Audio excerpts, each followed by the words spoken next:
In the first program, we looked at the use of English in a variety of informal settings, informal situations like greetings, receiving people, offering suggestions, making simple comments.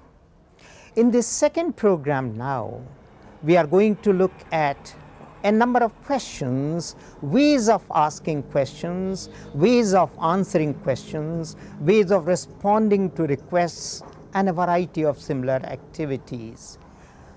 My advice to you young viewers is, please keep on viewing all these programs, because these programs, they form one complete unified whole.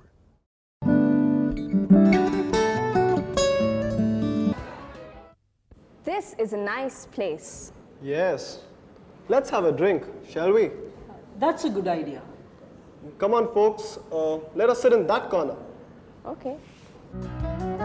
What about you, Kaveri? Would you like a cup of coffee or something? No thanks. I don't like coffee. How about some tea? I don't like tea either. Then how about a cool drink then? I'd rather not. I've got a cold. Okay, then would you like to have a glass of water? Actually, I drink only boiled water. But on second thoughts, can I have a glass of hot chocolate, please?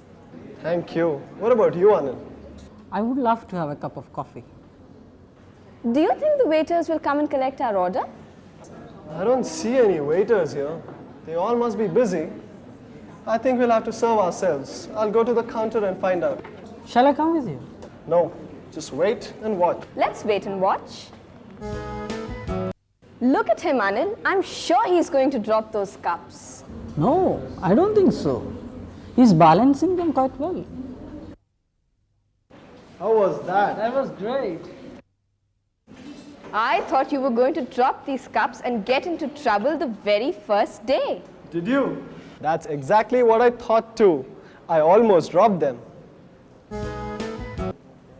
Well, it's getting late. Don't you think we should be going to our classes? Yes, we should. Okay, folks. Wish you all success. Same to you. And thank you for your company. Thanks for the chocolate. Most welcome. Let's go.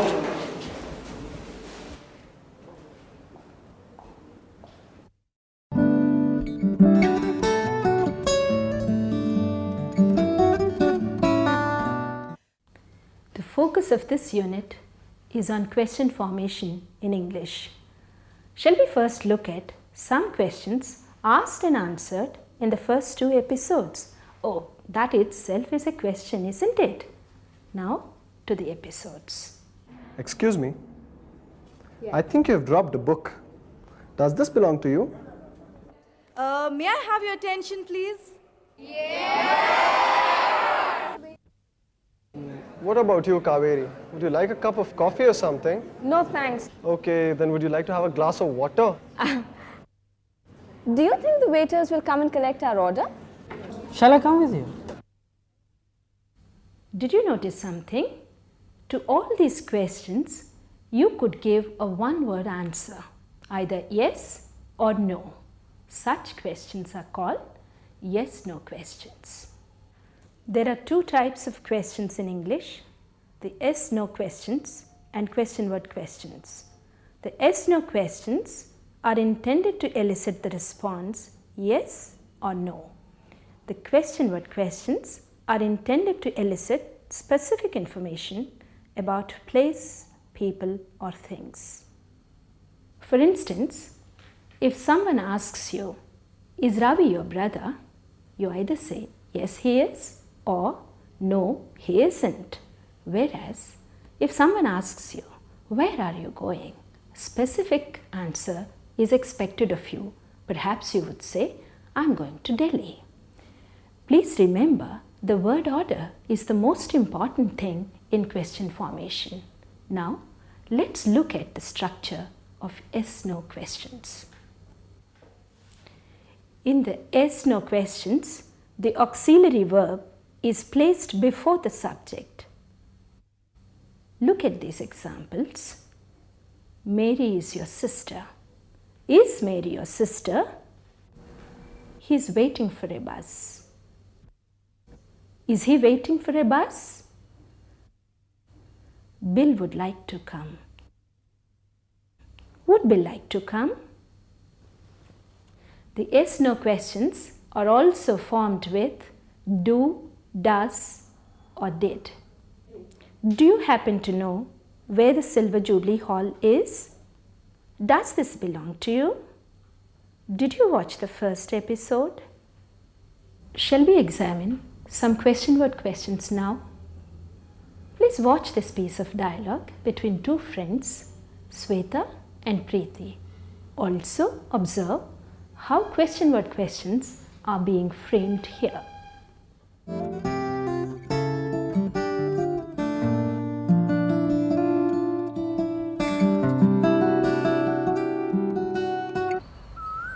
Hello, Shweta.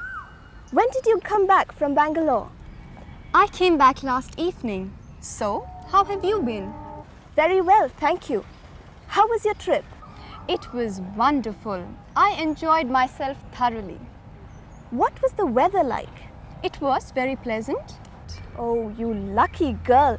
It was very warm over here. So tell me, where did you stay in Bangalore? I stayed at my aunt's place in Malleshwaram. And did you go sightseeing? Yes, we went on a guided tour. What places did you see? Well, we saw the historic assembly building, the Cubbon Park, roses in the Lal Bagh, and of course the famous commercial street. Did you do any shopping? What did you buy? Well, I did some shopping. I bought gifts for my brother and sister, some books for myself. By the way, I've got something for you. Really? What is it? Thank you.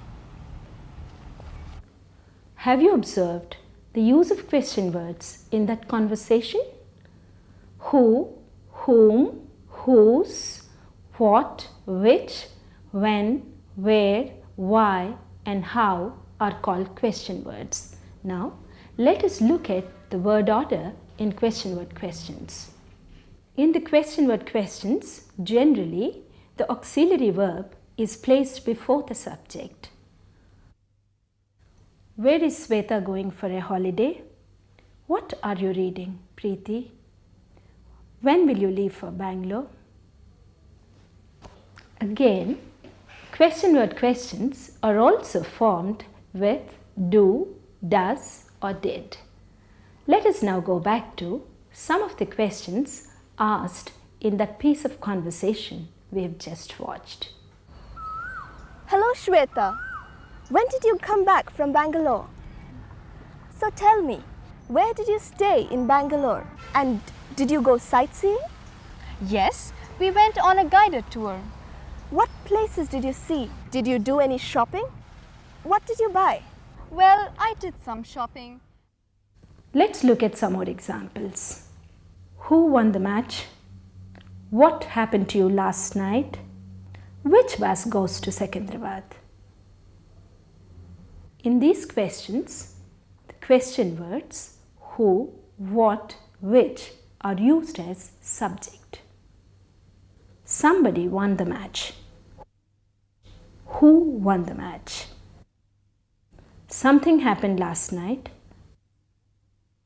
What happened last night? As we have seen in this episode, we usually make questions by changing the word order.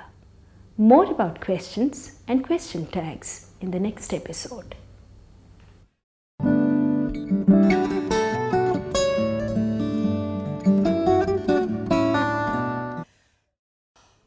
So we have just viewed our second program. It was really a very, very interesting program. And the main focus in this program was on question formation. In English, we have two types of questions. They are called yes-no questions and information-seeking questions. In yes-no questions, you are free to say either yes or no in response. Like, are you coming this evening? And you are free to say, yes, of course I'm coming. No, I'm terribly sorry, I can't come this evening. But the main language point that you have to remember is that in yes-no questions in English, the first helping verb is placed in front of the question. Are you coming this evening? So are and you, and then coming, and then this evening. Are comes right at in the front of this sentence. The second type of question is called WH question, because it begins with a WH word like who, what, when, where, why, how, and similar words which begin with WH. Here again, the focus is on WH plus the first helping verb plus the subject plus the main verb, and the other things come later. So you say, why is he late this afternoon? Is comes before he, and that makes it a WH kind of question. And the main idea about WH question is to seek some information, and you answer this question. He is coming this evening, he is coming tomorrow, Mr. John is coming this evening to our house, and a similar kind of activities. I do hope you have enjoyed our program so far. I do hope you have been able to capture some of the grammatical items of this language called English.